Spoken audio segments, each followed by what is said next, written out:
Olá, meus irmãos, saúdo cada um de vocês com a graça e a paz do nosso Senhor Jesus Cristo. Amém? O meu nome é Miriam Anita e eu estou aqui para dividir com os irmãos aquilo que eu entendi do texto chamado Restituição. Não fui eu que escrevi esse texto está no Manancial, que é uma publicação de meditações diárias da União Feminina Missionária Batista do Brasil. Então eu não escrevi, só vou contar para os irmãos aquilo que eu entendi, ok? Então vamos iniciar orando? Senhor Deus, pedimos que Tu estejas conosco nessa reflexão, que nós possamos realmente aprender de Ti, que possamos entender a importância da restituição. Perdoa-nos, ajuda-nos, em nome de Jesus. Amém. Bem, irmãos, então o texto que nós vamos ler da Bíblia está em 2 Reis, capítulo 8, de 1 a 6. E diz assim: Falou Eliseu àquela mulher cujo filho ele restaurara a vida, dizendo: Levanta-te, vai com os de tua casa e mora onde puderes, porque o Senhor chamou a fome, a qual virá sobre a terra por 7 anos. Levantou-se a mulher e fez segundo a palavra do homem de Deus. Saiu com os de sua casa e habitou por 7 anos na terra dos filisteus. Ao cabo de 7 anos, a mulher voltou da terra dos filisteus e saiu a clamar ao rei pela sua casa e pelas suas terras. Ora, o rei falava a Geazi, moço do homem de Deus, dizendo: Conta-me, peço-te, todas as grandes obras que Eliseu tem feito. Contava ele ao rei como Eliseu restaurara a vida de um morto, quando a mulher cujo filho ele havia restaurado a vida clamou ao rei pela sua casa e pelas suas terras. Então disse Geazi: Ó rei, meu senhor, esta é a mulher e este o seu filho a quem Eliseu restaurou a vida. Interrogou o rei a mulher e ela lhe contou tudo. Então o rei lhe deu um oficial, dizendo: Faze restituir-se tudo quanto era seu, e todas as rendas do campo, desde o dia em que deixou a terra até agora. Amém? Muito bacana, né? Como Deus trabalha, é maravilhoso. Bom, irmãos, então, olha, o texto, o versículo que a irmã Juliana Vigil escolheu para ser o versículo-chave é o 6. E diz assim, ó: Devolva tudo o que lhe pertence, inclusive a renda das colheitas, desde que ela saiu do país até hoje. Bom, então aqui a gente está falando da mulher sunamita. Então a gente não sabe o nome dela, né? Esse não era o nome dela, porque ela era conhecida como mulher sunamita, porque ela era da cidade de Sunem. Então, era um termo que indicava de onde ela veio, né? Por exemplo, nós somos brasileiros, né? Porque nascemos no Brasil, ou somos paulistanos porque nascemos em São Paulo. Então ela era sunamita porque nasceu na cidade de Sunem, que era uma cidade ao sul da Galileia. Então tudo indica que ela era uma mulher que tinha uma boa estabilidade financeira. Ela não era pobrinha, não. Até porque ela acolheu o profeta Eliseu, fez um parto para ele, o alimentava, enfim. Quando a gente tá aqui em 2 Reis 8, dá a entender que ela já não tinha mais o marido com ela. Certamente ele deveria ter falecido já. Mas ela tinha um filho homem que ia estar com ela e ia lhe dar a segurança que era necessária para que ela pudesse sobreviver. E aí o que acontece? Uma crise econômica acabou assolando a terra de Sunem, a terra onde ela vivia. E ela foi avisada que isso iria acontecer. Então, essa crise, ela durou 7 anos. E segundo o conselho do profeta Eliseu, ela foi viver fora do seu país. Então, ela acabou escolhendo a terra dos filisteus para ir morar durante um tempo. Durante esse tempo de 7 anos em que a fome estava comendo solto lá. Então, a Bíblia não conta como é que foi a vida da mulher sunamita e de seu filho, dos seus parentes lá na terra dos filisteus. Mas existem relatos muito significativos, muito importantes da volta dela para a cidade de Sunem. Então, o texto diz que quando ela retornou lá da terra dos filisteus, ela precisava retomar a sua vida. E tudo indica que a terra dela deve ter sido tomada ilegalmente. Outras pessoas deviam estar plantando, enfim, vivendo nas terras dela. Um período de 7 anos, né? Alguém certamente cresceu o olho naquela terra que ela tinha, na sua colheita, na sua plantação, porque é muito tempo, né? Bom, e quem julgava as causas naquela época não tinha o fórum, né? Não tinha um juiz, um advogado, era o próprio rei que julgava. Então, o que ela fez?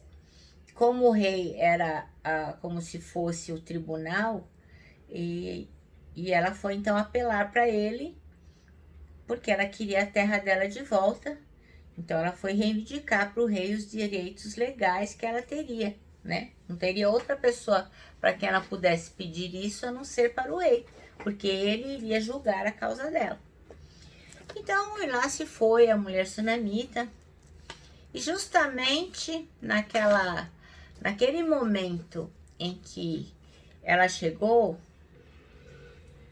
os céus estavam sendo movidos para favorecê-la, porque o Senhor trabalha e a gente não vê, a gente não sabe o que é que o Senhor está fazendo para nos favorecer. E foi o que aconteceu com esta mulher. Ela foi conversar com o rei, mas antes que ela chegasse lá, a história dela já tinha chegado. E o rei, que tinha muita curiosidade para saber sobre o profeta Eliseu, estava conversando com Geazi. Então, como a história dela chegou antes dela, ela foi favorecida. Porque além do rei restituir a terra dela, ele ordenou o que havia sido produzido e toda a sua ausência que fosse restituído a ela. Como se ela tivesse deixado aquela terra para um arrendamento, como se fosse um aluguel. Então, tudo que a terra rendeu durante 7 anos, ela pôde receber de volta. Então, ela foi restituída. Porque restituir é devolver ou retornar ao estado anterior do jeitinho que estava. Então, assim, o que esse texto quer dizer é que quando a gente confia realmente as nossas causas ao Senhor, que é Rei dos Reis, aí todas as nossas possibilidades elas são ampliadas, tudo fica possível de acontecer. A nossa visão é expandida, os nossos empreendimentos recebem força, ficam potentes, são potencializados e a nossa restituição é completa. Então, às vezes, né, talvez muitas pessoas pensam que a restituição aqui seria dinheiro, né? A gente pensa em restituição, por exemplo, do imposto de renda. Mas assim, existem muitas coisas que o Senhor pode nos restituir e que é muito, muito mais importante do que dinheiro, né? Então, uma das coisas que, quando eu estava lendo esse texto, eu fui buscar para saber, porque são muitas coisas, mas eu escolhi 4 coisas que eu achei bem legal a gente lembrar que o Senhor pode restituir. Então, aqui no livro de Joel, no capítulo 2, versículo 25, diz assim: e restituir-vos-ei os anos que foram consumidos.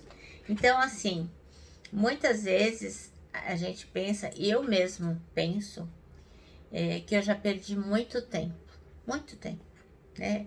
Eu me converti com 16 anos, fiquei na igreja um tempo, e depois eu me desviei da igreja, não me interessei mais pelas coisas de Deus, eu fui viver outras coisas. E um dia eu fui resgatada novamente pelo Senhor, o Senhor teve misericórdia de mim e me trouxe de volta. Então, às vezes, eu fico pensando que eu perdi muito tempo, né? Eu me converti tão jovem, e aí eu perdi muito tempo da minha vida envolvida com outras coisas.